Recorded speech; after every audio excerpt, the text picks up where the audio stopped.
Salut à tous, on se retrouve pour l'essai de la nouvelle Passat. Alors moi j'ai déjà, je suis un petit privilégié, on a eu une Passat version R, alors, je m'approche, voilà, R Edition, donc la version un peu sportive, avec l'optionnel 19 pouces. Alors, je suis pas très fan de ces jantes là, mais en tout cas c'est les plus grosses roues, c'est important quand on parle de tenue de route. Pour vous décrire la voiture, donc je vous fais un petit tour. Passat qui sera donc disponible uniquement en break et pas du tout en berline. Alors c'est plutôt agréable. Ce qu'on nous racontait, c'est que globalement, sur la version précédente, 60-70% du mix était réalisé en break, donc c'est ça qui les a fait sauter le cap. Rappel, aujourd'hui c'est une plateforme qui est partagée avec pas mal de choses dans le groupe Volkswagen, c'est la nouvelle, l'évolution de la plateforme thermique on va dire, et surtout Skoda aura aussi un break. Et en concurrence, il n'y a pas grand chose, parce que à part justement la Skoda en généraliste, il n'y a que du premium, de l'Audi, du Mercedes, donc ça va faire à mon avis, ça va bien fonctionner. Donc là, on est en version R, et donc vous avez le bas de calandre. Je vous referai un petit tour sur une autre, qui est plutôt sympa, avec une grosse bouche, avec le capteur qui est pas très sympa. Mais voilà, donc nous, on a la version haut de gamme. Je reviendrai sur les tarifs et les possibilités. Avec le toit ouvrant, je vais faire un petit tour à l'intérieur. J'ouvre. Siège typé sport, avec pas mal de déco.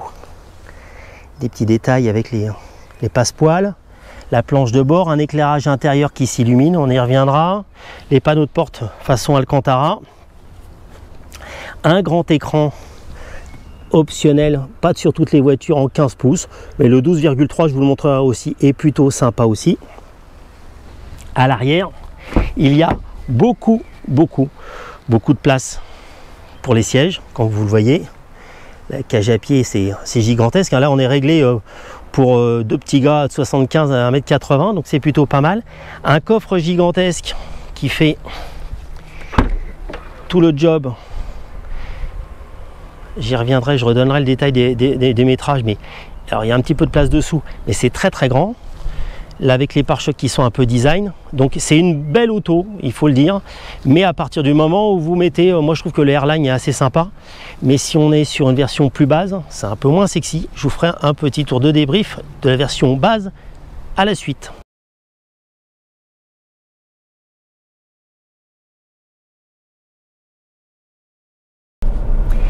Salut à tous, c'est François et monsieur Eric Bergerol de Challenge.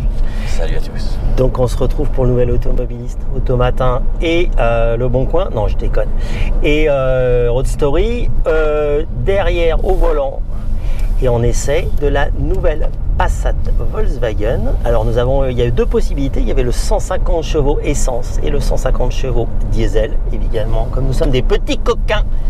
Nous avons pris le 150 chevaux diesel. Alors j'ai parlé en général sur turbo, ils finissent toujours par le tarif. Mais alors comme moi je suis un gros psychopathe, je vais commencer par le tarif, je l'ai sous les yeux. Donc les tarifs de l'essence, de la version essence, s'étalent de 42 990 € en finition Passat, c'est-à-dire l'entrée de gamme, jusqu'à 54 090 en finition Airline, celle que nous avons et que vous avez découvert auparavant en vidéo.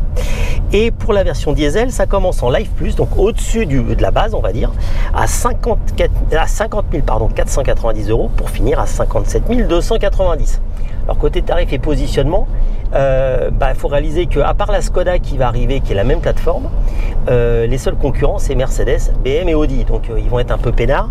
Les tarifs ils sont confortables, dirons-nous, et surtout pour vous donner une idée, c'est que la base donc qui est disponible que pour l'essence a déjà pas mal d'équipements, hein. Vous avez la climatisation, etc., les vitres électriques, tout ce qu'on a, le basique.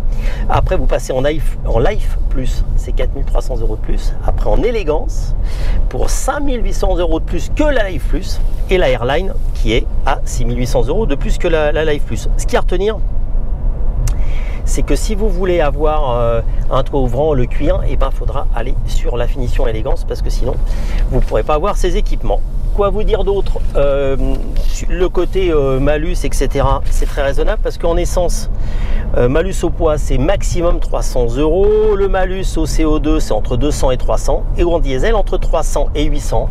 Alors, si vous avez beaucoup d'équipements. Mais alors j'ai à peaufiner parce que je suis un peu étonné par le 800 €. Donc si vous mettez les sièges, si vous mettez les grosses roues, etc. Et le malus au poids entre 700 et 1200 €. Bon, ça fait un peu de sous, mais au pire vous rajoutez 2000 € par rapport au prix coquet du véhicule, ça reste raisonnable. Bon, on va basculer sur une chose plus intéressante et je reviendrai sur d'autres choses. Au volant, donc nous avons une Passat TDI 2 litres, 150 chevaux. En finition Et avec le pack, avec l'option DCC, donc avec la suspension pilotée double valve, niveau d'innovation, un changement chez Volkswagen. Et surtout ce qui est intéressant, c'est que ça existait avant, le DCC, et là c'est le DCC+, qui va permettre il prend en compte l'angle du volant, il prend en compte l'accélération latérale longitudinale, donc si vous freinez, si vous accélérez, et aussi si vous appuyez comme une brute, comme mon voisin est en train de le faire sur l'accélérateur, pour adapter en compression et en détente, ce qui n'était pas le cas avant, parce qu'il y avait juste que la compression, le tarage, on va dire la suspension, et va l'ajuster aussi si vous mettez en comportement, je dirais quoi, en mode confort, ou en mode sport. Par défaut, ça va adapter cette suspension. Donc je tenais ce préalable là parce que je pense que ça influe clairement sur le comportement dynamique de la voiture. Au volant, qu'est-ce que tu penses de cette belle auto? C'est exactement ce qu'on se disait à l'aller sur ce parcours extrêmement sinueux et très étroit, merci l'ancien Moussa.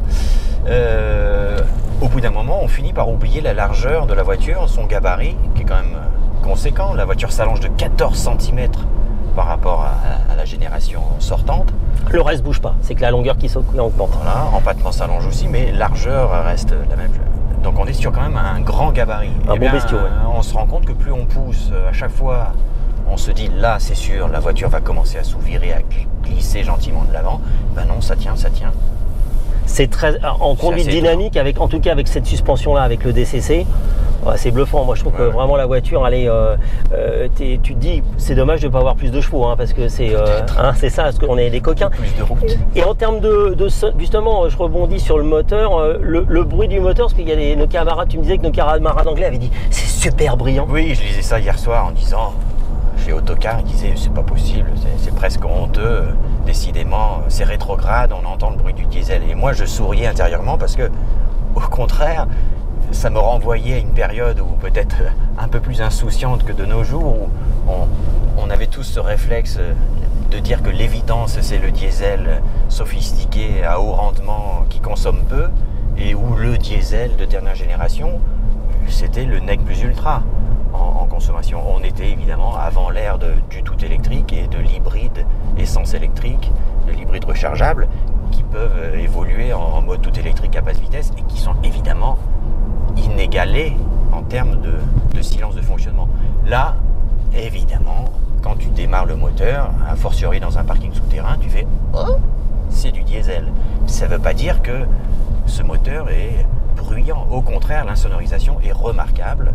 Quand on est comme ici, là, à vitesse stabilisée, avec des très faibles relances, on distingue à peine le bruit de la mécanique, bien davantage les bruits de roulement.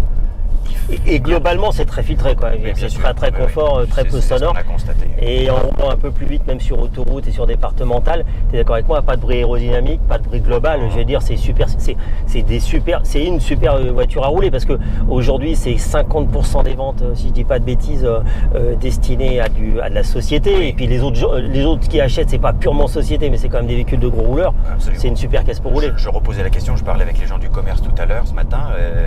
Ils confirmaient que sur la génération sortante, ils étaient largement à plus de 50% encore en motorisation diesel.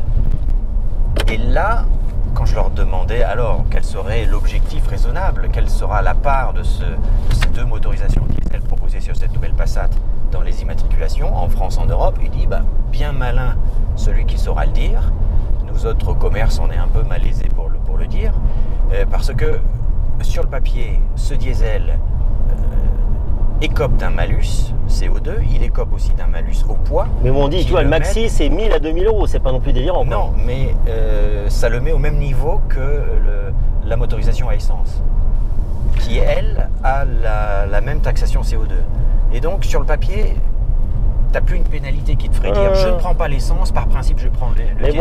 Mais bon, je vais rebondir, hein. Aujourd'hui on est descendu en mix à 5.3 en roulant un peu plus, en relançant un peu plus 6.6 avec la clim parce qu'il commence à faire beau, et dans la montagne. Enfin, je veux dire, je peux te le dire, on n'a pas encore essayé l'essence, mais on peut pas faire ces consommations-là avec de l'essence. Et nos camarades qui ont essayé l'essence avec qui j'ai discuté, tous m'ont dit, c'est un peu à la peine, quoi. Je veux dire, voilà, tu sens. Alors, il va y avoir des hybrides rechargeables qui vont arriver avec des grosses puissances.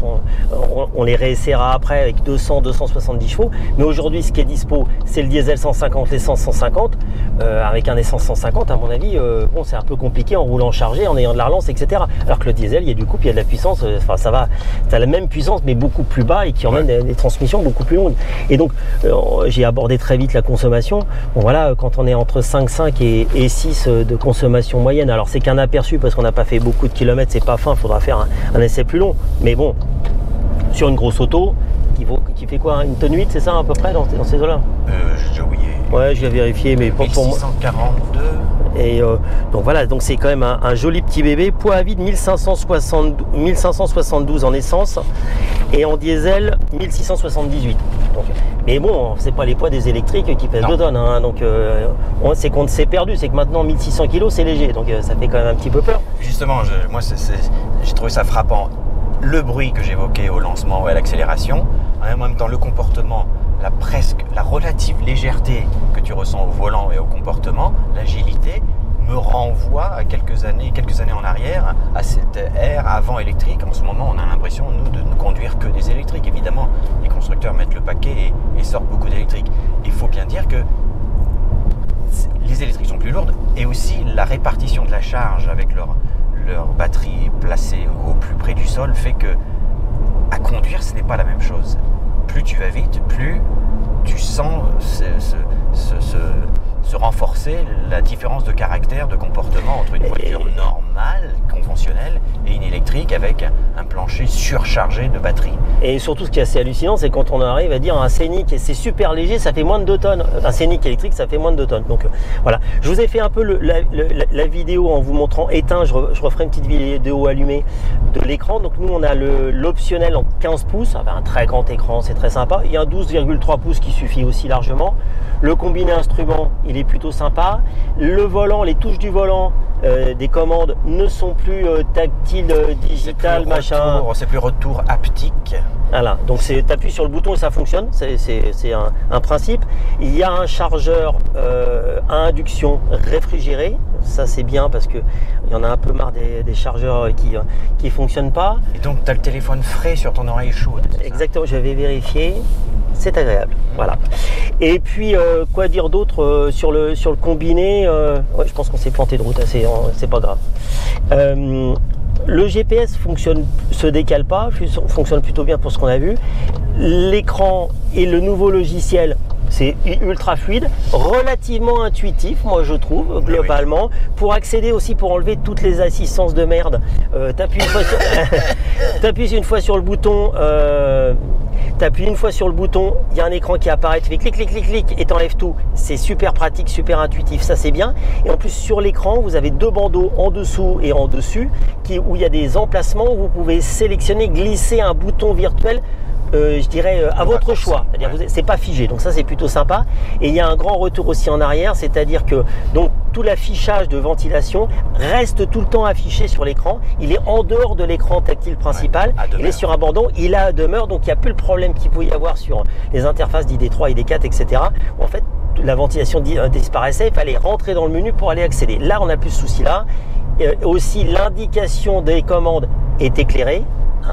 Ce qui avait aussi disparu, donc c'était un détail. Donc ils ont tenu compte quand même des problématiques. Finition et aspect, c'est comment? C'est impeccable. C'est soigné. J'en discutais avec des grands amateurs inconditionnels de la marque Volkswagen et ils ont un petit pincement au cœur parce que ils constatent que dans cette voiture-là, plus encore que dans l'électrique ID7, il y a une volonté manifeste de renouer avec des matériaux soignés. Pincement au cœur quand même, parce que pour eux, cette incartade de la gamme ID avec des plastiques qu'ils jugent indigents, ça a été douloureux, ça a été un peu long. Et pour eux, ils pensent que si on n'était pas dans cette ère de l'économie, j'économise sur les matériaux pour investir dans les équipements connectés et les beaux écrans, on pourrait avoir quelque chose de plus beau ici. En fait, à les entendre ici, tu n'as pas un intérieur qui est au niveau de l'ancien Tiguan, de l'ancienne Passat et de l'ancienne Golf. Voilà. Bon, ça, c'est vraiment les aficionados de la marque. Mais tu évoquais la disparition, après juste un petit tour, et puis s'en vont, de ces commandes tactiles qui étaient sur le volant et qui étaient trop sensibles aux gestes, aux affleurements accidentels de la paume de la main, déclenchement intempestif, les commandes de la climatisation qui reviennent à demeure en raccourci visible, constamment présents sous les yeux. Et tu as oublié de mentionner qu'on retrouve sur la contre-porte 4 commandes de lève-vitres pour les 4 vitres, alors que sur la gamme ID, tu avais uniquement 2 boutons, mais avec un basculeur qui te permettait, avec les 2 mêmes boutons, soit de commander les vitres avant, soit de commander les vitres arrière. Tu as beaucoup plus conduit l'idée que moi, en fait. Ce qui a réussi à exaspérer quantité de gens. Voilà. Mais je ne fais que le remarquer maintenant. Et moi, je reviens sur l'intérieur aussi. Là, on est dans les sièges de sport, super bien assis. Tu es d'accord avec moi? Oui. Et surtout, on a tous les deux le même problème, c'est-à-dire qu'on n'aime pas les consoles centrales très intrusives qui font que, comme on conduit avec les jambes, enfin surtout moi, hein, je me permets parce que M. Bergerol est parfait, alors que moi, physiquement, je suis un peu dégradé. Je conduis avec les jambes assez écartées et je ne suis pas agressé par la console centrale. Donc, je sais qu'il y a beaucoup de gens qui sont dans ce cas-là. Donc, c'est très agréable. On trouve sa place et on n'est pas coincé à avoir mal en faisant beaucoup de kilomètres. Et surtout, moi, je reviens sur cette satanée suspension, en tout cas sur le DCC, là, avec les jantes de 19, donc les grosses jantes optionnelles du dernier niveau d'équipement, parce qu'on commence en 16, le milieu est en 17, le Airline est en 18 et il y a un optionnel 19, et c'est ce qu'on a, donc la suspension avec les roues les plus grosses. Et c'est super, c'est vrai, ça reste très très vivable, quoi. Je veux dire, c'est pas un bout de bois et la voiture, c'est un joujou pour conduire, quoi. Donc là, leur suspension elle est super classe et les sièges vont bien avec. Oui. Et je dirais que j'ai essayé la semaine dernière un Austral 130 chevaux essence avec des pneus qui sont larges comme ça. Et la suspension est superbe, la tenue de route est magnifique, je veux dire c'est du Renault, il n'y a pas de souci. Mais les sièges sont durs, mais durs, et je trouve quelque chose... Donc j'ai dit à la Volkswagen, et là j'arrive chez Volkswagen et les sièges sont confortables. Mais tu étais peut-être en finition esprit alpine. Non, en base, le truc est à 40 000 euros. Vous vous autorisez à conduire des véhicules de pauvres. Et voilà, exactement. Et donc là, on est quand même dans la spirale, c'est-à-dire que maintenant, chez Volkswagen, les sièges sont confortables. Là, je sais plus...